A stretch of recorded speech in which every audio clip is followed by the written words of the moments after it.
नमस्कार दोस्तों, जय जोहार। मैं कौशल तिवारी बिहनिया संझा में आपका स्वागत है।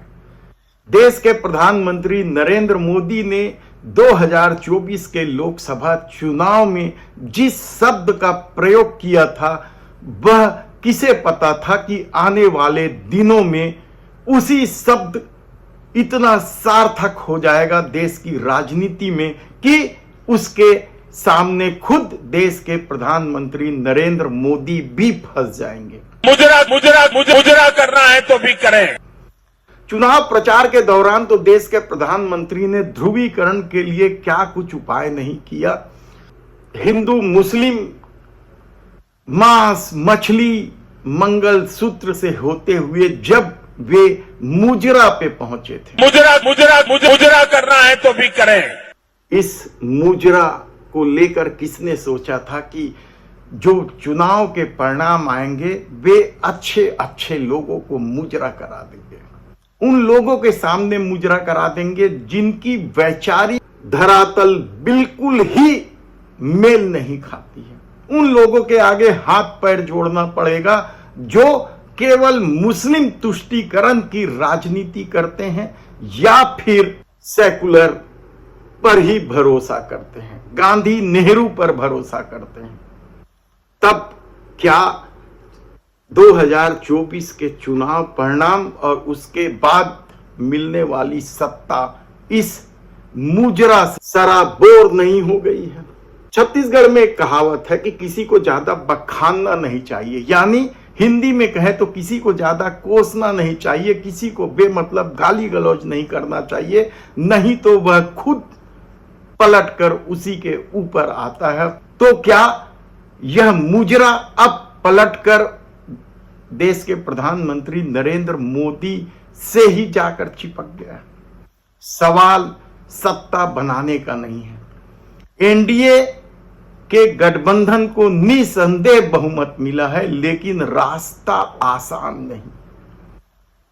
भले ही भारतीय जनता पार्टी यह दावा कर रही है कि वह मंत्रियों के विभाग को लेकर कोई समझौता नहीं करेगी, सभी प्रमुख पद अपने पास ही रखेगी। भारतीय जनता पार्टी और उनके बांगड़ बिल्ले कई तरह के दावा करते व्हाट्सएप यूनिवर्सिटी में घूम रहे हैं, लेकिन सच तो यह है कि नीतीश कुमार और चंद्रबाबू नायडू को साधना आसान नहीं। नीतीश कुमार तो खुलेआम मुस्लिम आरक्षण से लेकर मुसलमानों को दी जाने वाली सुविधाओं की वकालत करते हैं, तो चंद्रबाबू नायडू भी जानते हैं कि उनकी राजनीति मुसलमानों के बगैर चल ही नहीं सकती। तब ऐसी परिस्थिति में क्या भारतीय जनता पार्टी को अपने कई मुद्दे छोड़ने होंगे, चाहे समान नागरिक कानून की बात हो या फिर मुस्लिम आरक्षण की बात हो। हालांकि खुद गुजरात से लेकर उत्तर प्रदेश बिहार कई राज्यों में मुसलमानों को पिछड़े वर्ग के रूप में आरक्षण मिल रहा है, लेकिन देश के प्रधानमंत्री नरेंद्र मोदी को ध्रुवीकरण के आश्रय वोट लेना था, इसलिए वे इसे लेकर हमलावर थे। तब ऐसी परिस्थिति में क्या सिर्फ चंद्रबाबू नायडू और नीतीश कुमार ही मोदी सरकार को नाच नचाएंगे, या फिर पार्टी के भीतर भी ऐसे लोग सक्रिय हो गए हैं जो मोदी सरकार के लिए चिंता का सबब बन सकते हैं, परेशानी बढ़ा सकते हैं? कौन है वे लोग? क्या योगी आदित्यनाथ?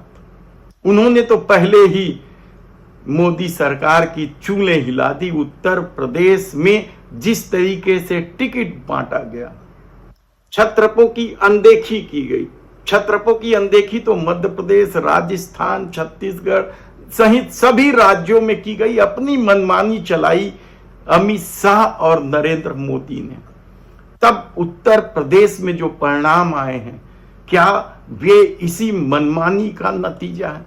भले ही हिंदूवादी और बांगड़ बिल्ले गाली देते घूम रहे हों कि हिंदुओं ने राम मंदिर बनाने वालों का साथ नहीं दिया, लेकिन हकीकत तो यह है कि राम मंदिर तो न्यायालय के आदेश से बना था। और इस दौर में जिस तरीके से देश के प्रधानमंत्री नरेंद्र मोदी को भगवान के रूप में महिमा मंडल करने की कोशिश की गई, वह भी उत्तर प्रदेश की जनता ने शायद सबसे अच्छे से समझा।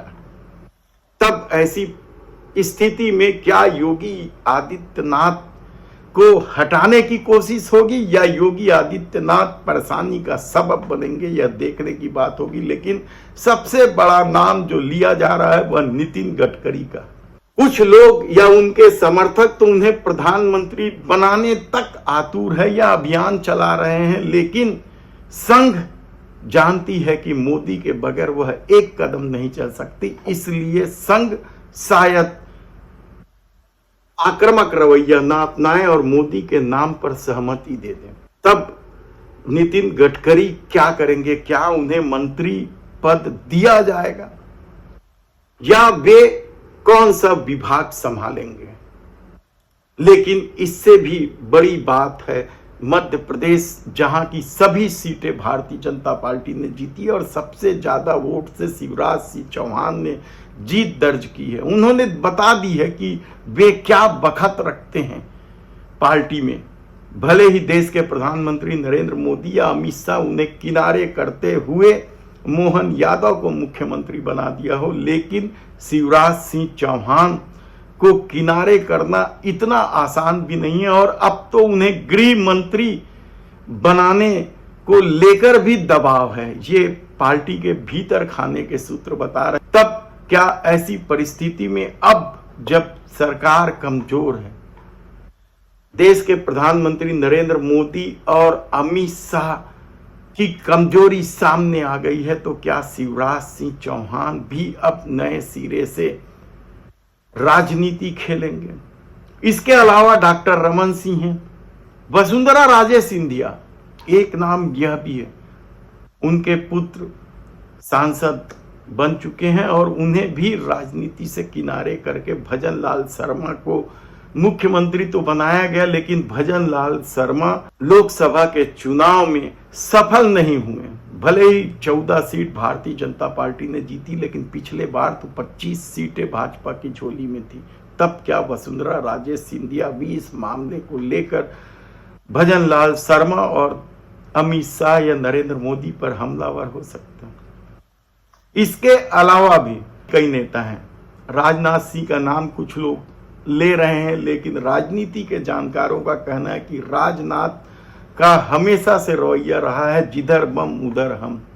तब ऐसी परिस्थिति में और कौन कौन नेता, चाहे महाराष्ट्र से हो या उत्तर प्रदेश से हो, मध्य प्रदेश से भी नए सिरे से कई नेता खुलकर सामने आ सकते हैं। तब बिहार से भी क्या कोई बगावती तेवर लेकर सामने आएगा, देखना होगा। लेकिन ये तो सच है कि अब जनता ने जो जनादेश दिया है वह साफ संकेत दे रहा है कि अब अच्छे अच्छे लोगों को मुजरा करना पड़ेगा।